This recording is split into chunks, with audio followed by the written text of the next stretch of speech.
These are the deadliest cults from every era. Number 1, the Sicarii, from antiquity.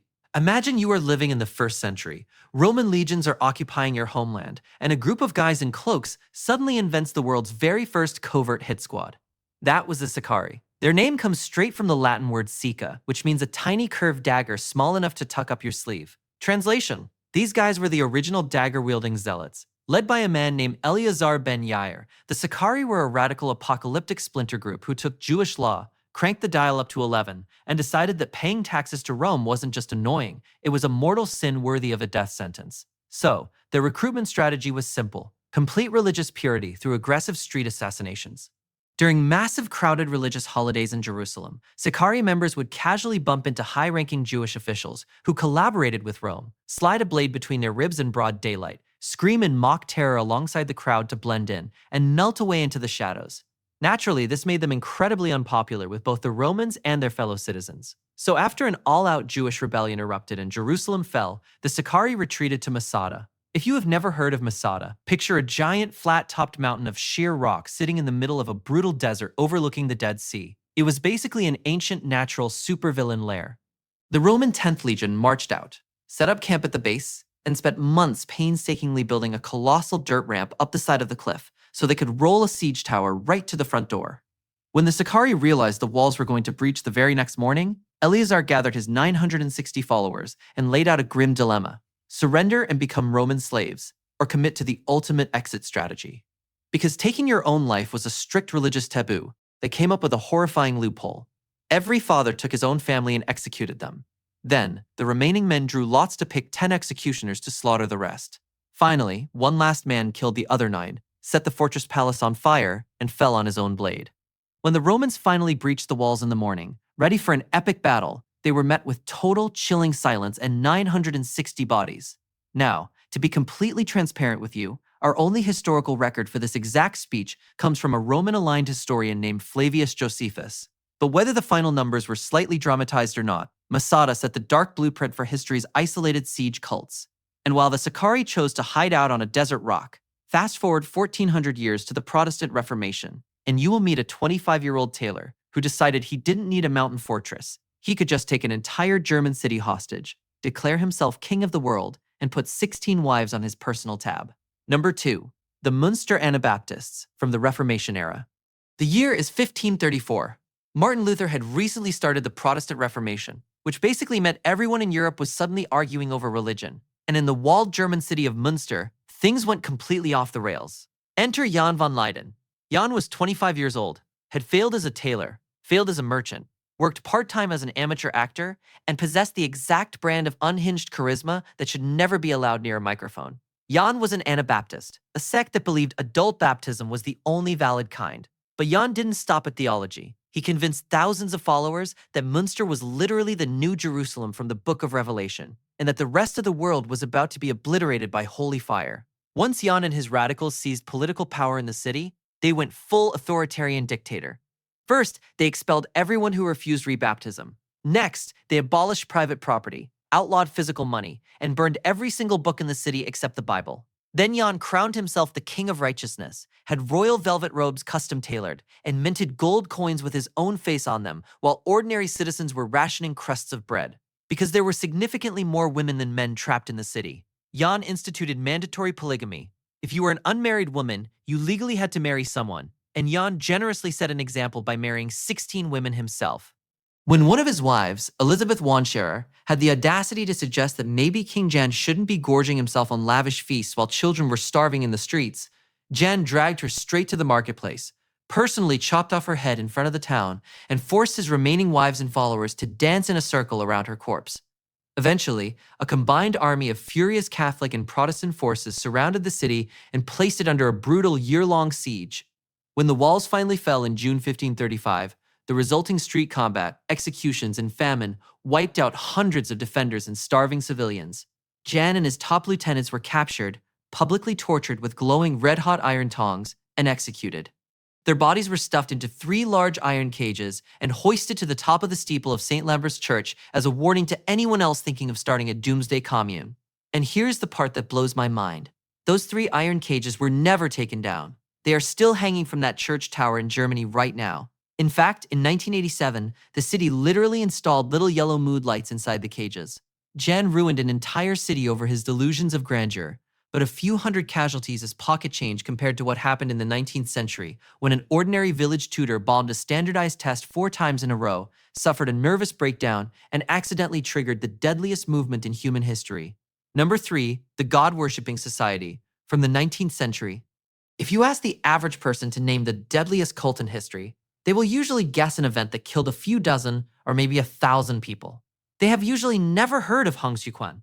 In 1830s China, the Qing dynasty was in charge, and the only way an ordinary person could climb the social ladder was by passing the imperial civil service exam. This was a brutally difficult, multi-day test on classical Confucian literature. Hong Xiuquan took it, and he failed. He studied for years, took it again, and failed. He took it a 3rd time and failed. After failing for the 4th time in 1837, Hung suffered a complete psychotic collapse. He spent days locked in his room with a raging fever, hallucinating that an elderly man with a golden beard gave him a magical sword and told him to exterminate demons. A few years later, Hung happened to read a translated Christian missionary pamphlet that had been sitting on his bookshelf. Instead of thinking, wow, that is an interesting religion, Hung connected the dots in his own unique way. He decided the old man with the beard was God the Father, Jesus Christ was his older brother, and he, Hong Xiuquan, was the literal younger brother of Jesus Christ, chosen to cleanse China. Hung founded the God-worshipping society, and millions of impoverished peasants bought into it. They formed a massive theocracy called the Taiping Heavenly Kingdom and captured the major city of Nanjing. Hung's rules for ordinary followers were brutally strict. Opium, alcohol, and gambling were punishable by death. Even more extreme, he completely banned all sexual relations. Married husbands and wives were separated into strictly segregated male and female barracks, and if a husband was caught holding his wife's hand, both could be executed.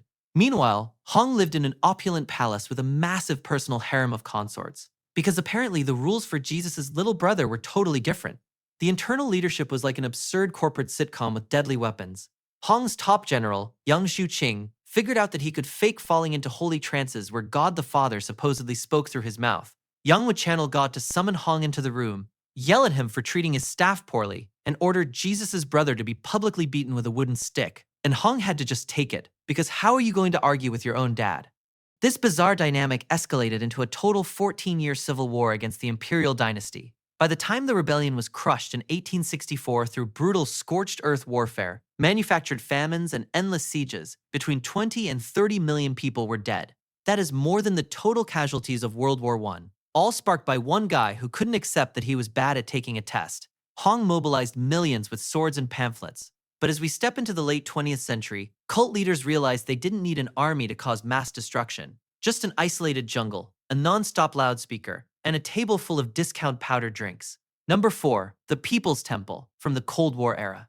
The name Jim Jones has become universal shorthand for cult manipulation, but his origin story sounds like a bizarre piece of dark comedy.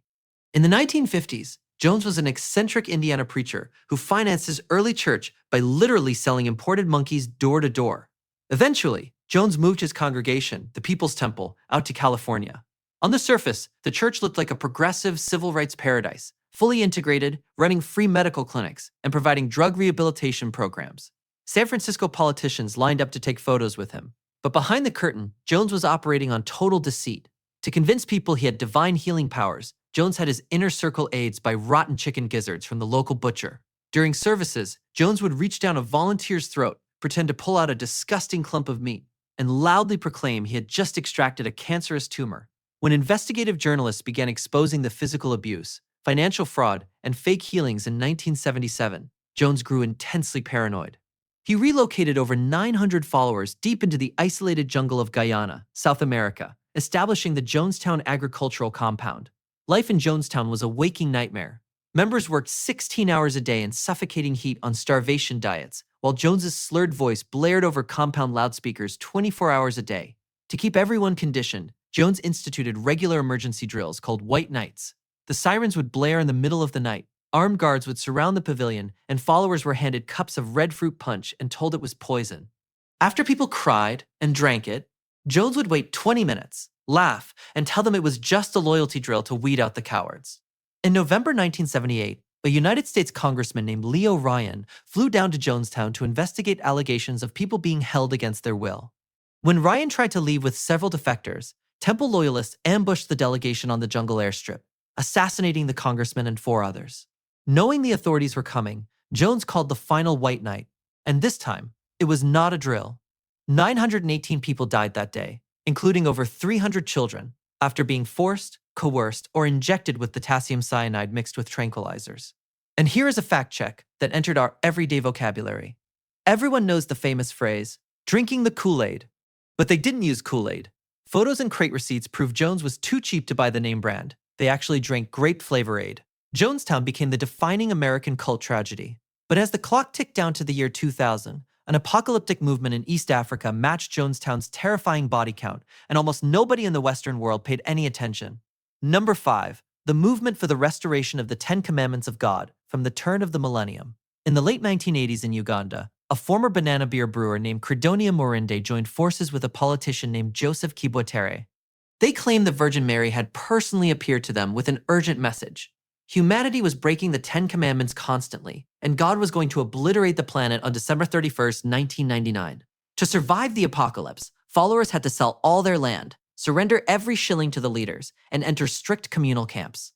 The daily routine was intense. Soap was forbidden, members ate barely enough to survive, and speaking was entirely banned. For years, hundreds of people communicated purely through improvised sign language, because the leaders claimed that talking out loud carried a massive risk of lying and breaking the 9th commandment. Then came New Year's Eve, 1999. Midnight struck. The Y2K computer bug didn't destroy civilization, the sky didn't open up, and the world stubbornly kept existing. Suddenly, followers realized they had handed over their entire life savings and sold their farms for an apocalypse that had completely ghosted them.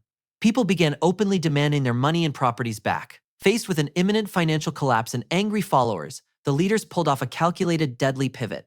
They claimed that the Virgin Mary had granted a short grace period and that Doomsday was officially rescheduled for March 17, 2000. They ordered followers to prepare for a massive celebration where the heavens would open. The leaders bought dozens of cartons of soda, slaughtered 3 cattle, and bought 100 liters of sulfuric acid. On March 17th, over 500 followers gathered inside their main church in the town of Kanungu.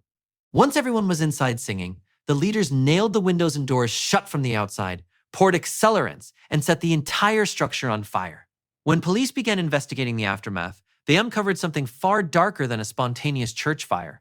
Digging across various properties owned by the cult, investigators unearthed hidden mass graves containing hundreds of men, women, and children who had been poisoned, strangled, or stabbed weeks before the fire ever happened. The final recovered death toll climbed between 778 and 924 victims. And to make it even more infuriating, the top leaders were never found in the rubble. Evidence suggests they quietly slipped over the border with suitcases full of their followers' cash. You would like to believe that access to the modern internet, search engines, and 24/7 information would finally protect people from falling for this playbook. But in our current era, the scam didn't disappear. It just moved over to YouTube algorithms and live stream channels. Number 6. Good News International, from the 21st century internet age. In Kenya during the late 2010s, a man named Paul Ntheng Mackenzie started out as an eccentric digital televangelist. He founded Good News International Ministries, broadcasting fiery sermons over local television and uploading them to YouTube. Mackenzie's online message leaned heavily into modern tech paranoia. He claimed that formal education was a demonic trap, modern medical treatments and vaccines were evil, and the government's new digital biometric identity cards were the literal mark of the beast described in the Bible. When Kenyan authorities shut down his television broadcast channel, Mackenzie told his followers that the only way to remain pure was to go completely off the grid. He purchased over 800 acres of land inside the dense, remote Shakahola forest in coastal Kenya, dividing the wilderness into isolated settlements named after biblical cities like Bethlehem and Judea. Once he had hundreds of families isolated in the forest, Mackenzie dropped his final revelation. The world was going to end in August 2023, and the only way to avoid the horrifying tribulations of the apocalypse was to fast to death so you could meet Jesus before the end arrived. He didn't just ask them to stop eating. He gave them a structured, military-style timeline. Children were forced to starve first, followed by the unmarried teenagers, then the mothers, and finally the fathers. Mackenzie promised he would fast last and join them in heaven. Enforcers patrolled the forest paths, and forensic pathologists later discovered that if anyone had second thoughts, got desperate, or tried to drink water from the nearby river, they were violently suffocated, beaten, or strangled. When police finally raided the forest in early 2023 after receiving tips from horrified escapees, They uncovered over 440 bodies buried in mass shallow graves across the wilderness. And in the ultimate predictable irony, when police arrested Mackenzie at the compound, the man who ordered hundreds of children to starve to death was found well-nourished, hydrated, and perfectly healthy. Look at the whole timeline. The Roman dagger pact at Masada, the iron cages of Minster, a failed civil service exam in China, discount Flavor Aid in Guyana, a padlocked church in Uganda, and a forest starvation camp in Kenya. The technology changes with every single era. We went from ink scrolls and printing presses to megaphones and social media algorithms. But the human formula never changes. An insecure narcissist suffers a personal failure, creates a cosmic deadline, strips away your community, and demands your life the moment their fantasy falls apart. The moment someone tells you that saving your soul requires handing over your bank account and cutting off your family, remember history. You are never listening to a prophet. You are just listening to a guy who couldn't handle his own life.